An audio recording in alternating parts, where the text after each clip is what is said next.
Howdy, Ramblers! It's Free Beer Friday! This is a segment where we share the joys of brewing and drinking your own beer. Each episode will show different aspects of brewing and how they affect the final product of the stuff. This time we're going back to the beginning for the pre-game plan, or what we do before we even start brewing. You probably already know that beer can vary greatly in strength, color, and bitterness. So how do you know what kind of beer you're going to produce? Well, if you're just starting out, stick with a recipe or a kit. That way someone has done all the planning for you. Along with the ingredients, you'll probably see some interesting numbers labeled original gravity, final gravity, SRMs, IBUs. And you may have seen IBUs used as bragging rights on some of the more powerful IPAs. IBUs, or International Bitterness Units, are an estimate of the bitterness that hops have added. That's right, and SRM is a measure of the color contribution of the various grains.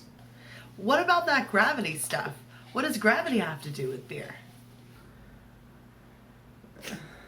Specific gravity is a measure of the density of a liquid compared to pure water. For a brewer, that means finding out how much sugar is in the liquid and eventually how much has been turned into alcohol. So now you know what all those numbers mean. Once you start altering recipes or brewing all grain, you're going to want to calculate those numbers yourself so you can know exactly what to expect from the outcome of our brewing session. Well, I know that when pre-planning isn't done properly, you can end up with beers that are pretty far off the mark. So I guess math helps make beer possible. Time to bust out the trusty TI-83 not that calculator. No need to beat yourself up. Once you understand why the math is important, you could use software to do all the number crunching. Those packages are great because they combine the crucial spreadsheet-like calculations with database recipes and ingredients. And depending on your needs, you can find web-based programs, smartphone apps, or full-fledged desktop programs. That's right. We actually use one called Beer Tools Pro, but there are many others. Once we add all of our ingredients into the program, it will predict all of those characteristics. I got my recipe all keyed up in here, and 8 pounds of grain and different amounts of hops that will go in at different times. And then down below it tells me the original gravity that we'll have at the end of the brew, what it should finish as after the yeast go in, what the color should be, what the amount of alcohol should be, and how bitter it should be. Now I'm going to show you how we come up with a recipe in the first place. We can do that some other time. The second area where calculations become critical is in calculating temperatures for mashing. Knowing the amount of malt and water, you can tell the strength of a beer, but mashing involves hitting specific temperatures and adding water in multiple steps in order to produce a boilable wort.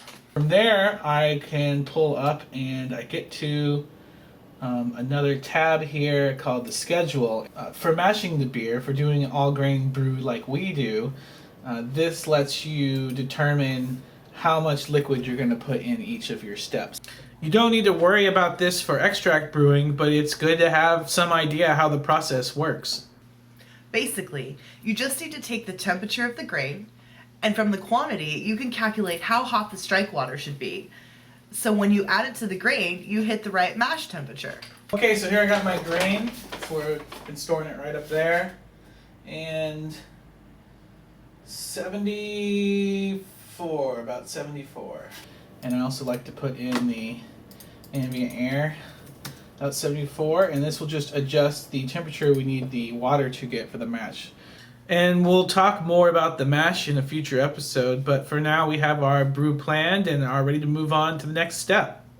So join us next time when we talk about measuring and treating water. Cheers!